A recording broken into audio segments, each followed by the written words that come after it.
इन दिनों न्यूजीलैंड में यूथेनेसिया को लेकर काफी जोर शोर से चर्चा चल रहा है। कुछ दिन पहले लोगों ने इसके लिए वोट भी किया।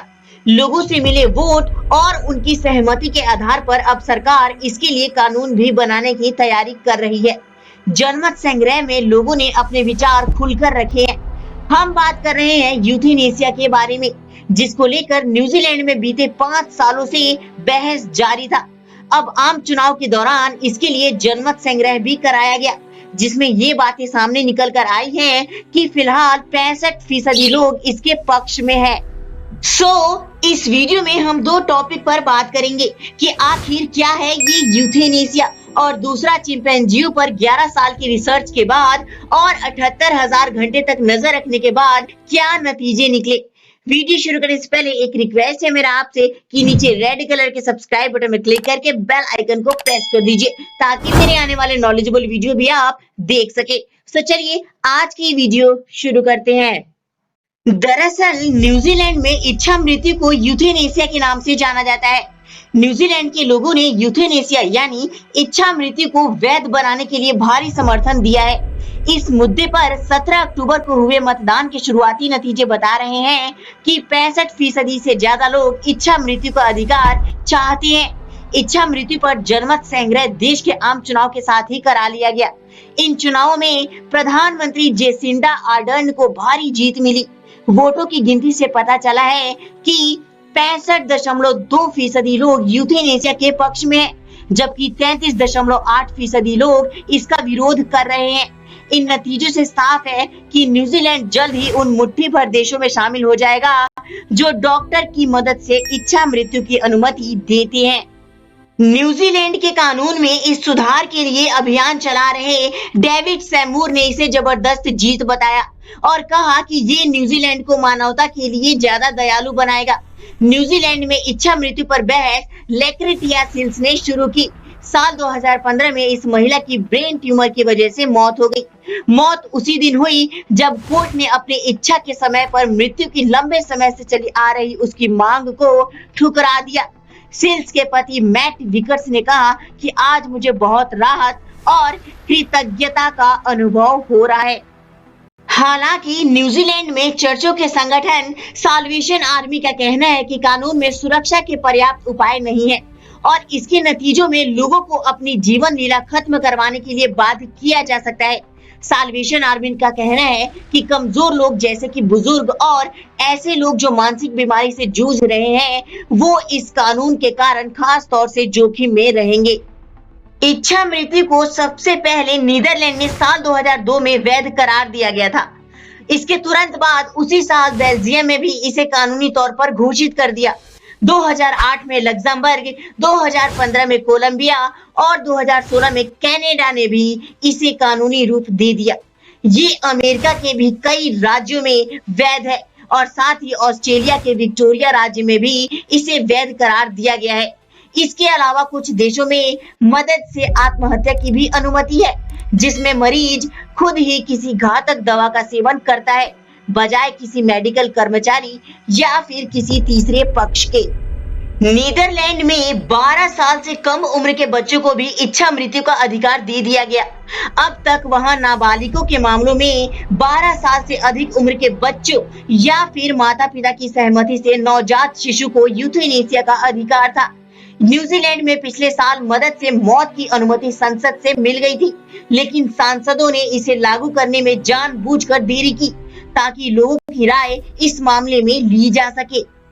ये कानून 2021 से लागू हो जाएगा। इसके तहत मानसिक रूप से स्वस्थ एक वयस्क अगर ऐसी किसी गंभीर बीमारी से पीड़ित है जिसमें 6 महीने के भीतर उसकी मौत होने की आशंका है और वह अगर असहनीय पीड़ा झेल रहा है, तो उसे जहरीली दवा दी जा सकती है। इसके लिए अनुरोध पत्र पर मरीज के डॉक्टर, एक अलग स्वतंत्र डॉक्टर के दस्तखत होने चाहिए और अगर किसी भी तरह से मानसिक समस्या का संदेह हो तो एक मानसिक चिकित्सक की भी सलाह लेना जरूरी होगा। न्यूजीलैंड के मौजूदा कानून के मुताबिक अगर कोई किसी को मरने में मदद देता है तो उस पर आत्महत्या में मदद या विवश करने का आरोप लगेगा। इसके लिए उसे अधिकतम 14 साल की जेल या फिर हत्या का आरोप लग सकता है, जिसमें उम्र कैद की सजा होगी।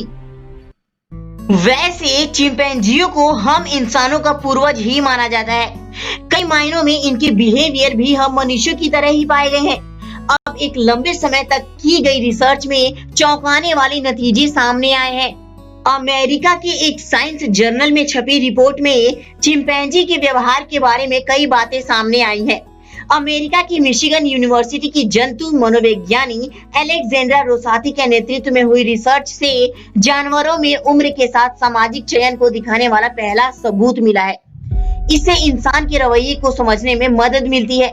रिसर्चरों ने इसके लिए युगांडा के किबाले नेशनल पार्क में 78,000 घंटे तक जीवों पर नजर रखकर भारी मात्रा में आंकड़े जुटाए। रिसर्च के लिए ये निगरानी साल 1995 से 2016 के बीच की गई। इस दौरान डेटा भी कलेक्ट किए जाते रहे। उन्होंने 21 नर चिंपैंजियों के व्यवहार का अध्ययन किया। इनकी उम्र 15 से 58 साल के बीच थी। इस काम के लिए नर को इसलिए चुना गया क्योंकि आमतौर पर वो उसी समूह में रहते हैं जिनमें उनका जन्म होता है। मादा चिंपैंजी यौन रूप से वयस्क होने के बाद दूसरे समूह में चली जाती हैं। मानव के करीबी रिश्तेदार होने के अलावा एक और वजह है जिसके कारण चिंपैंजियों को इस काम के लिए चुना गया। वो कारण था उनकी लंबी उम्र का होना। आमतौर पर वे 60 साल से ज्यादा उम्र तक जीवित रहते हैं और अलग अलग दौर में उनके पास दोस्त बनाने के लिए कई विकल्प होते हैं। नर चिंपैंजी एक दूसरे के साथ सीखते हैं, शिकार करते हैं और खाना भी बांट कर खाते हैं।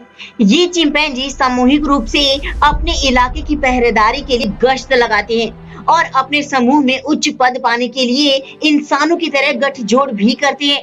एक दूसरे के साथ उनके मेल मिलाप को समझने के लिए टीम ने एक एसोसिएशन इंडेक्स बनाया। इसमें ये देखा गया कि किसी एक पार्टी में कोई नर कितनी बार दूसरे के साथ रहता है और फिर ये दोनों समूहों के बाकी सदस्यों के साथ कैसे रहते हैं। रिसर्चरों ने चिंपैंजियों पर रिसर्च के लिए 3 वर्ग तैयार किए। एक वर्ग आपसी दोस्तों का है, जिसमें दोनों दोस्ती करना चाहते हैं और साथ में उठते बैठते हैं। दूसरा वर्ग एक तरफा दोस्तों का है, जिसमें एक तो दोस्ती करना चाहता है लेकिन दूसरा नहीं। और तीसरा वर्ग है ऐसे चिंपैंजियों का जो एक दूसरे से दोस्ती नहीं चाहते। इस तरह से वर्गीकरण करके रिसर्च की गई।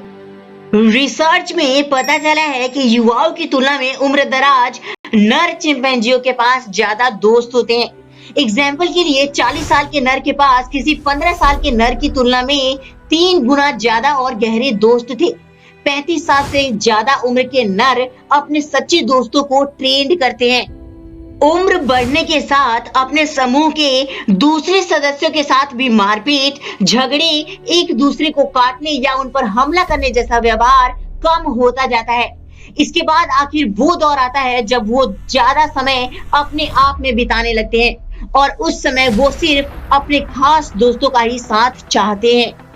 रिसर्च रिपोर्ट के नतीजे बहुत हद तक मानवों के व्यवहार के समान ही हैं।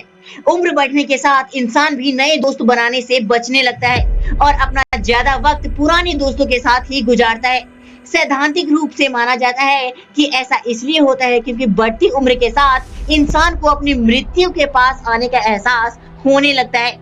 मजबूत दोस्ती चिंपैंजियों को ढलती उम्र और गिरते सामाजिक दर्जे के बावजूद खुश रहने में मदद करती है। उम्मीद करता हूं दोस्तों कि इस वीडियो के दोनों टॉपिक यूथेनेसिया और चिंपैंजी दोनों पसंद आए होंगे। ये वीडियो आपको कैसा लगा नीचे कमेंट सेक्शन में जरूर बताएं और नीचे रेड कलर के सब्सक्राइब बटन में क्लिक करके बेल आइकन को प्रेस करना तो बिल्कुल भी ना भूलें। फ्रेंड्स, इस वीडियो में अब तक के लिए इतना ही। मिलते हैं अपने नए वीडियो में एक नए टॉपिक के साथ। तब तक के लिए bye bye and take care.